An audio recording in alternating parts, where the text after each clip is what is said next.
Call the meeting to order. Chad, you mind to do the roll call? Sir, Judge, Mr. Etter. Yes. Mr. Whitaker. Yes. Mr. Masterson. Here. Mr. Coyle. Here. Yeah, quorum, Judge.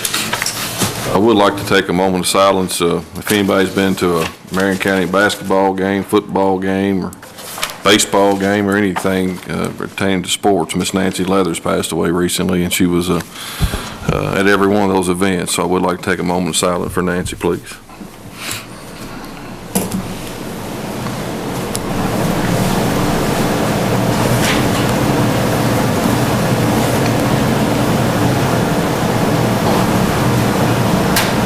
Thank you all. Appreciate it. First item on the agenda is consider approval of the minutes of the previous meeting held Thursday, November the 1st, 2018. Motion. Mr. Coyle. Yes. Mr. Masterson. Yeah. Mr. Etter. Yes. Mr. Whitaker. Yes. Second item is to consider approval to use CMRS funds to purchase dispatch and E911 equipment, dispatch and tire sites from Southern Communications in the amount of $238,980. Grant has been approved for $55,000 to aid in this purchase. The balance will be paid with available CMRS funds. Motion. Second. Mr. Masterson. Yes. Mr. Coyle. Yes. Mr. Etter. Abstain. Mr. Whitaker. Yes. Motion passes. Item number 3, Mr. Richard Boone with Avenue is here to discuss revenue discovery and recovery concerning occupational taxes. How do you pronounce that? Avenue? Avenue? Good to see you, Mr. Boone. Kevin and myself met Mr. Boone last week with the City of Lebanon to discuss this issue, so we've asked him to come to our meeting. Thank you, Judge. Thanks, Magistrates. Richard Boone with Avenue, as the Judge mentioned. We provide a discovery recovery service on the occupational tax. And basically what that means is we help cities and counties find businesses that may be conducting business in the county that are not currently on the registry. Not only do we identify these businesses, but we work with them directly to bring them into compliance. So what I'd like to do is just, I promised the judge about 10 minutes. On this first sheet, kind of walks you through the process. So basically, what we do is we go out and buy various data sources, business lists and so forth. We build a list of entities that we think have a footprint in the county, and then we will cross-match that with your current registry. And hopefully what will happen is we build a third list of what we consider leads. Now with these leads, some of our customers just say, go for it. We don't want to look at them. Others want to go through the list and pre-approve those before we start a campaign. But ultimately, we're going to start with a mailing. And that initial packet will include a letter from the county signed by the judge or whomever you designate that basically says we've engaged Avenue to help us identify businesses. We want to make sure everybody's paying their fair share. There's also a letter in there from us that says, we believe you may be conducting business in the county. It'll have our contact information because these letters do generate inquiries. And we want to take as many of those calls and emails as we possibly can. We don't want to put any, as little additional burden on the county as possible. And then the third thing in that packet is a registration form. So the initial mailing, and then 30 days out from that, we'll do a second mailing, and then 30 days out from that, we'll do a third mailing. We'll exchange phone calls. We have our own company-owned call center based out of Birmingham. They'll be brought up to speed on the various tax forms and the ordinances so that when they get questions, they'll have the reference there. But basically, we want to identify businesses and then bring them into compliance. So basically what will happen is we start collecting the forms and the payments. On a weekly basis, we will batch everything up and send that back to the county. So you'll have the payment in full plus the forms that are filled out accurately. With most of our customers in the state so far, we have 9. We're going back 5 years. which I think is allowed by statute. A couple have asked us to go back a little bit less than that, and that's fine with us.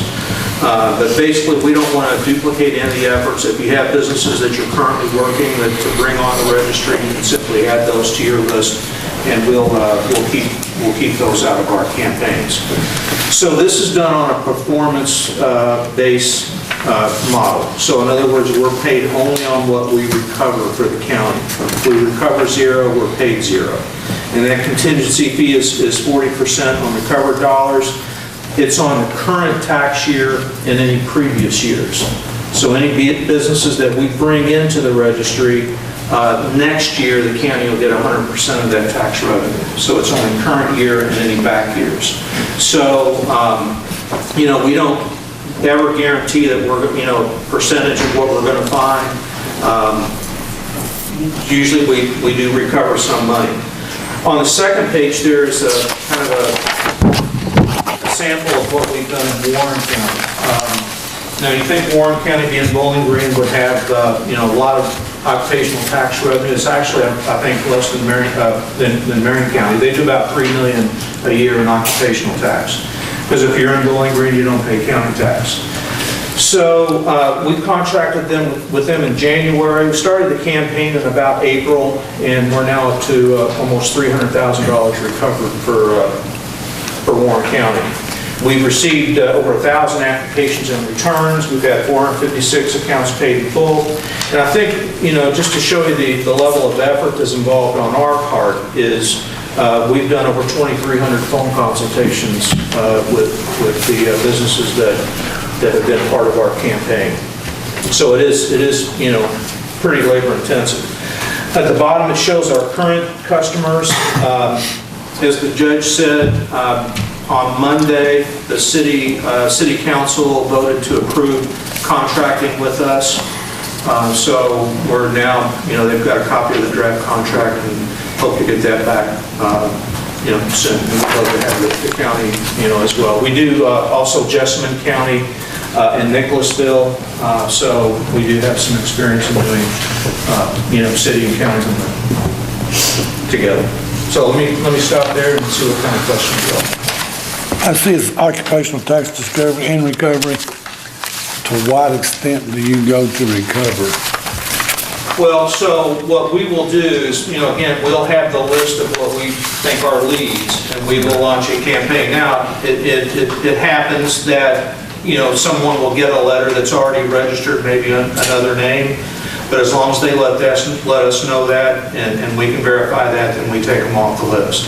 But as far as the recovery goes, we, based on the ordinance, before we do any mailings, we'll do what we call test calculations. So we will take a kind of an example of a taxpayer and then calculate what we think the tax is going to be and give that to the county, and just to make sure that we're calculating correctly. So what you're saying basically is you're going to get the amount, then turn over to the county to collect? No, we're going to collect. We're going to invoice on behalf of the county. Okay, what I'm asking you is how far do you go? It's up to the county. Usually after the third letter, we'll have monthly update meetings with all our customers just to kind of talk about where we are and, if there are certain accounts that we need to, talk about and strategize. So that at that point, we'll talk to you and ask you how you want us to handle it. Let me ask you a question. For example, and I guess when Master said how deep you go, I guess my question is in regards to, who are you looking for? Or who do you primarily target? Because my question is that, let's say you've got the guy that's mowing 6 yards, okay, in Marion County, or let's say you got somebody that has a small little business, all right? Who do you go after? You go after everybody, or what's? The answer is, yeah, if we can find them. Typically it's contractors, it's renters, those types of folks. We may, with our mowing service, it depends on what kind of data is out there that will lead us to. Well, and the only reason I might be mistaken, but the occupational tax obviously is our number one revenue source, and without it, this county wouldn't be where we are today. That's for sure. But I think the occupational tax was when it was set in motion, and in discussion with Dave Hergen years ago, that, it was really set in motion for the large manufacturing, large business, or, business and so forth. I don't think they really had for example, like a mom and pop organization or something like that in mind. And that's the only question I had, so I just, Yeah, so again, the leads list that we generate, you all can look at it and. Well, the only thing I'm saying, you got to be fair across the board, obviously. Right, exactly. But the one thing I'm saying is that before we did this, we might want to take some common sense approach. Yeah. And make some parameters within that process, okay? So, I don't want to get the newsboy delivering the newspaper. I don't want to cut him out of his moving. You're not going to violate an ordinance, and it was passed to an ordinance. That's. Well, I understand there's already existing ordinance, obviously. Yeah. Is it based on I know something you could look at, like, they got a business license, that's pretty easy to check. If they got a business license and got a business, then that's pretty easy to check. They're supposed, probably most of them are, but we got a lot of contractors right now working on gas lines and all kinds of stuff going on countywide right now. They're from out of state, some of them way out of state, but they're people that, I don't know if they even know about it or not, but there's some people that, they're gonna be here like 2 or 3 years. And Yeah, with a lot of the folks that we discover, it's a matter of, it's an educational thing. They're not where they're supposed to be registered and paying taxes. some of the companies are like from Texas and they're contractors working in here, and so I guess you'd have to contact their main company. I don't, but there's a lot of that right now. Kevin and myself discussed a little bit of it. These are mostly people that we can't find anyway. A lot of them are the ones that are from out of town that we're not familiar with, and they're getting by, really, is what's going on. And Is a lot of it like companies coming in to these factories and doing work? Some could be, yes. But it doesn't affect the factory, it affects the company that does it, is that right? A lot of them may be here just a month, or, come in, do it, and then leave, so it'd be hard to, Right. but if they're here for any length of time at all, then, Yeah, I know, for example, in our business, we actually have to pay it multiple counties because when you do work in multiple counties. But I guess my point is, I like the idea. Okay, I think it's a good idea. I think obviously everybody needs to pay their fair share. But with that being said, I think that the court would need to look at it with a common sense approach on exactly what we're looking to achieve. Yeah, I agree with that. So the other question I've got is that, I understand you 40% there, but, I understand your justification is, 60% of something's better than 100% of nothing. Right. Okay? But were you able to look at that 40% for us? No. Okay, but you will look at that? Yeah, like I said, we've got 9 plus with Lebanon coming on. I really haven't had any pushback, so far on the percentage because of, basically the reason. You'd save 5%. That would, if Warren County had saved 5%, that'd be a nice little chunk of money. I understand, I'll take that back. But this is a one-time, Yeah, it's only on the dollars we recover. It's only for current year and any back years. So moving forward, it's all counts. Well, Judge, I think what we need to do is discuss this as a group, kind of get a plan of exactly how we want to go about it, how we want the program to work, get a better feel. But I think it is a good idea, but I just think we need to tighten it up a little bit. Would you guys agree to that? I think we need to discuss it, yeah. it sounds like a good, Hopefully we'll do it in some form or fashion. Oh, I think so. I just think we got to get the eyes, as they say, the devil's in the details, so. And I would urge you to, reach out to Warren County and they'll tell you, Okay. it's worth for them. Well, I spoke- There's a letter from Judge McKinnon. That letter from I sort of. spoke You to, got it on the back of it here. I spoke to Magistrate Gorman about you, so. Yeah, And Doug said he knew you well, so he said you did a good job, so. yeah, he's gonna be great. We'll do some calling around and talk about it. And Okay. be in touch with you as quick as we can. I appreciate the opportunity. Thank you, sir. Thank you. Appreciate it. Are you related to John Boone? Steve John Boone? That depends. There's a lot of John Boones. Thank you. I see that answer. Thank you. Johnny Boone? Or John Boone? Yeah. Thank you, Richard.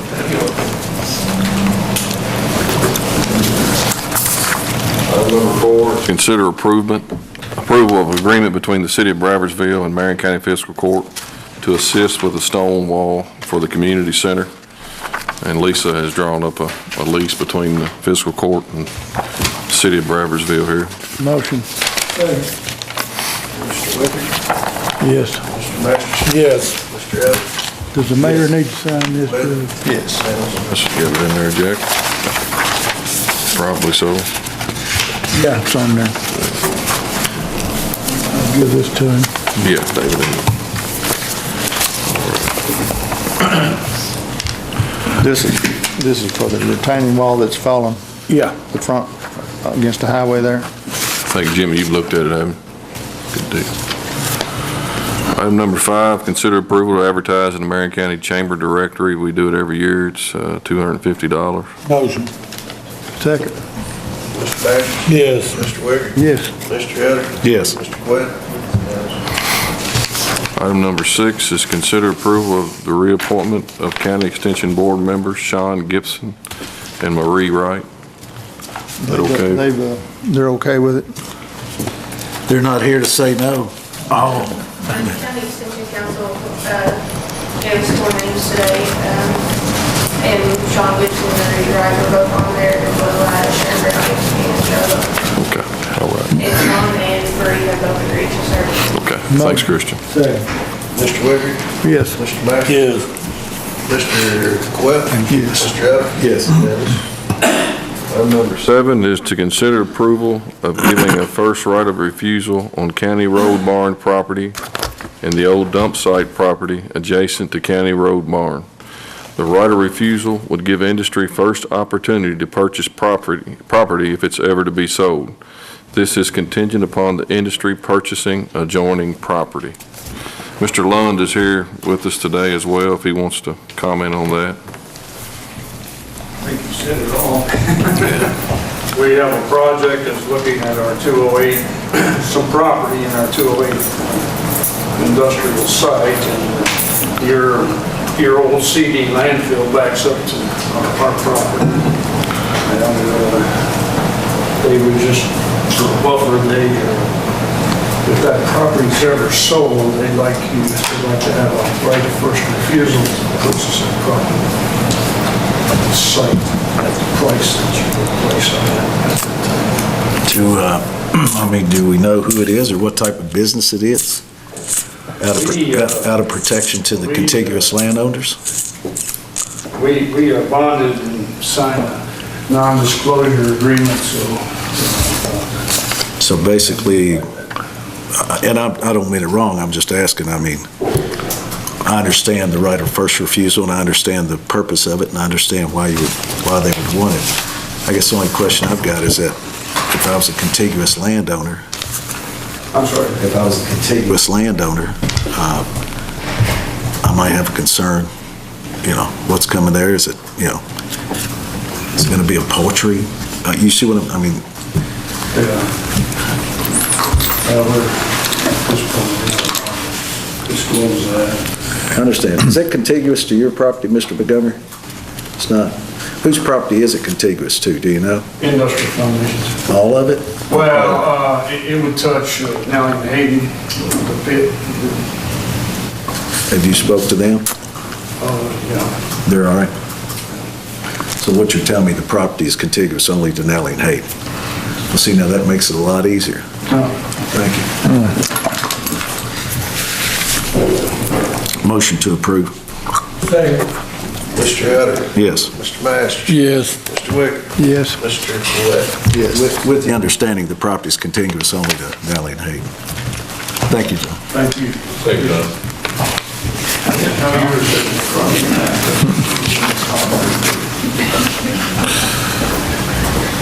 Item number 8, consider approval to allow Keith Brock and Sharon Browning to do a performance metric study on the convention center project, the total cost being approximately $15,000, the total for fiscal court being $7,500.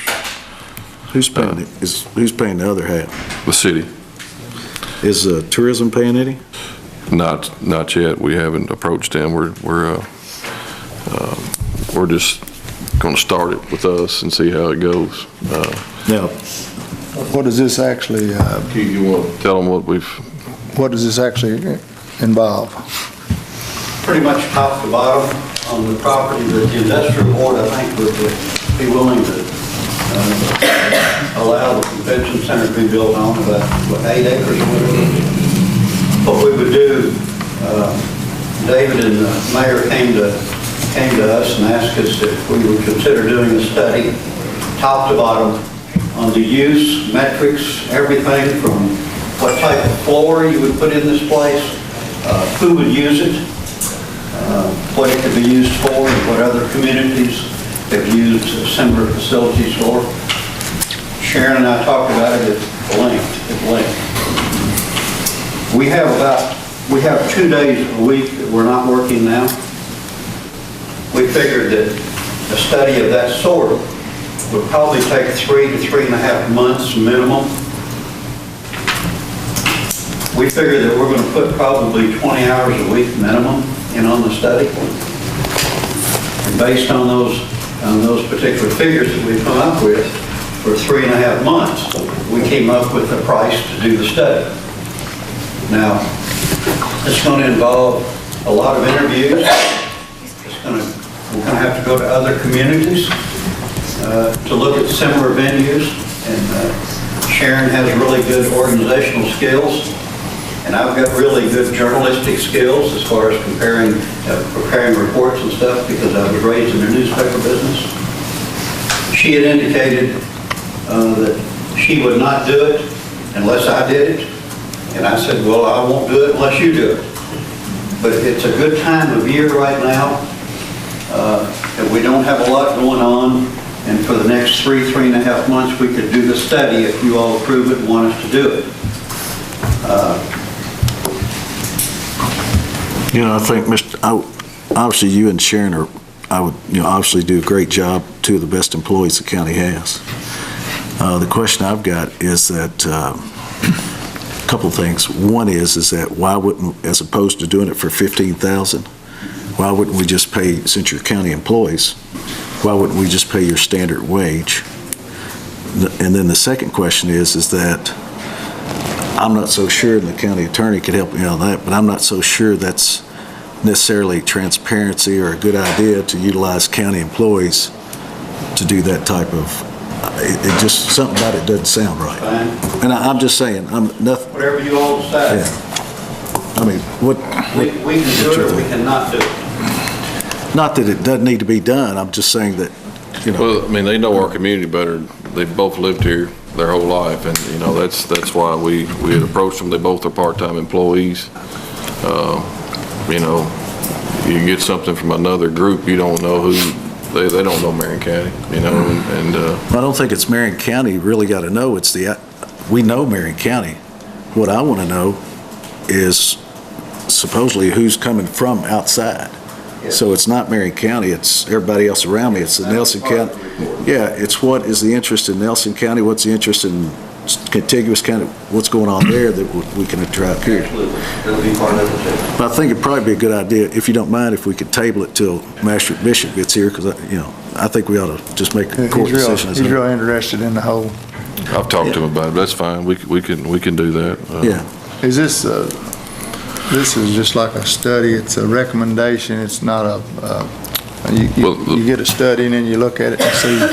What we've run into, the hurdles we've run into with this project is,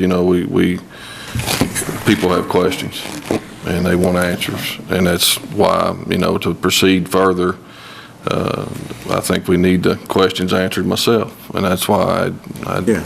Well, I think it's an excellent idea, and obviously you've got to have those questions answered before you can move forward.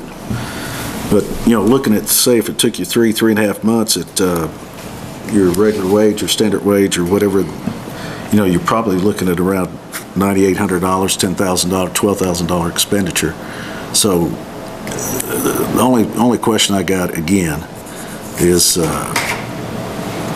I'd like to see more about what you're asking, okay? You're going to have to say that again. More about what you're looking for. I mean, I understand we want to know who's coming in and all that and so forth, but you got to, obviously, you're going to develop a business, or not a business plan, but basically a business plan from a standpoint of a study plan, because anytime you do a performance metric, usually you do a performance metric on an existing business. It's kind of tough to do it on a future business, okay, because you don't know all the ins and outs. So realistically, what you're trying to find out are those ins and outs. In other words, what's going to attract them here? What do we need? What size facility? Is it too big? Is it not big enough? Is it a recreational-based facility? Or is it more of a convention? Where are we going to play? Or is it all that? Okay. So I guess there's some questions, and I think if Craig shows up and we vote as a whole, I think that'd be better. No problem. As far as the cost of it, Keith, you're not a full-time employee, are you? Pardon? Are you considered full-time? No, they're both part-time. That's both part-time. We're both part-time. One, you can't stack too much on a part-time person's plate. Other thing is, assuming, no disrespect, that you know what you're doing, I don't think we can find anybody else to do what you think you know what you're doing for that kind of money. Wait, you think you know what you're doing for that kind of money? All right. You heard what No I said. offense. He said no offense up front. I appreciate that. Thank you, Master Masters. I said that way for a reason. You did. Well, if you all would elect to get somebody else to do the study or not to do the study, that's fine. That's fine with us. Yeah. I understand that, but like I said, I think, I'm not worried about the price. I'm not worried about any of it. We can check it all out and go from there. Well, we also know studies. I think Mr. Lund told us the last study they did was what, 50 grand? Is that what he Way said? up there. Yeah, it was. $50,000. What they get. And actually, I would think, I could be wrong, but I would think there'd be a plethora of information that you could pull from that study. So, I would The hope. last studies, the studies that usually are done by out-of-town groups, consortiums, are for big cities and for people that probably it's not appropriate to our particular area. And we were kind of going to slant it toward that direction. What's best for the people of Marion County? And I've lived here 50 years, since '68, and Sharon's been here their whole life. She has all the contacts, and I've got knowledge and organizational skills, and we thought it was a good marriage when he brought it to us, and Gary brought it to us, to see if we would be interested in doing the study. And we really considered hard whether to do it or not. There's an argument about it. If there's any differences about it, we don't want part of it. That's just the way we are. If it's legal, I'd like to see you do it. It's just the way we are. Well, we'll get Craig back here and we'll go from there. Is that all right? Yeah. Let's look full I time. appreciate Keith. I Thank think he'll be back next meeting, 2 weeks, so you're not on our time, Now, for us to sit down and say, we're going to do this, and this, we're not going to do that. What we'll do, we'll research it from top to bottom on what the center can be used for, who would potentially use it, even to the floor types, ball courts, whatever you might want to put into it based on the choose. And we'll do a recommendation on that study, what we would recommend based on what we think is best for the community and best for the use of the center. We would interview people, potentially factories and service groups here in the county and surrounding counties that might potentially use it and want to rent it, and we'll include that in the study. But it's really difficult to say, we're going to do this, and this. You'll get rental fees and all that. That'll be part of the study. You better get some rental fees. Even the management of it, you're going to have a manager for this. That'll be part of it too. So that's what the study will be about. And if you prove it, fine. If you don't, fine. Let me ask you this, now, understanding, if I understand correctly, was this, but it is a kind of a tri-agreement or potential tri-agreement between Potential the tri-agreement. city, county, and Tourism. Now, the only question I got about tourism is that, and I'm sure you know this, but, I looked at their current budget. I don't know how they're going to do it. They got $74,000 in the bank, I think, or somewhere in that area, according to the last statement. And I think they, so I guess my question is, as we move forward, that's another question. Exactly. That needs to be answered, is that, are they in? And if they are, where are they, what are they in for? Because if you look at their current budget and balance sheet, well, I mean, that'd be like me getting in on it. There ain't no sense in that, so, Yeah, I think we'd have to have a commitment for it. Yeah, And a plan of what they're gonna do. exactly. And I think that would be good to know before we even spend any money on studies, because I think it's a key that they are a part of it. I thought they already committed. I think they have, but But not an amount, or not a, I Not don't a- know. I mean, they're agreeable to it, it's a good idea, but 100,000 yeah, I don't know. a year. But anyway, I think that's a key too, if you could find that out for us, David. Okay, What they're willing to commit to. all right. Thank you. Thank you very Thank you, much. Keith. Thank you. thank you. Appreciate it. Item number 9 is consider approval of a pay increase for Cody Shepperson from paramedic to EMS. Motion. Yeah, paramedic pay, I'm sorry. Mr. Elder? Yes. Mr. Masters? Yes. Mr. Wicker? Yes. Mr. Coyle? Yes. Unanimous. He's going from what, Robbie? EMT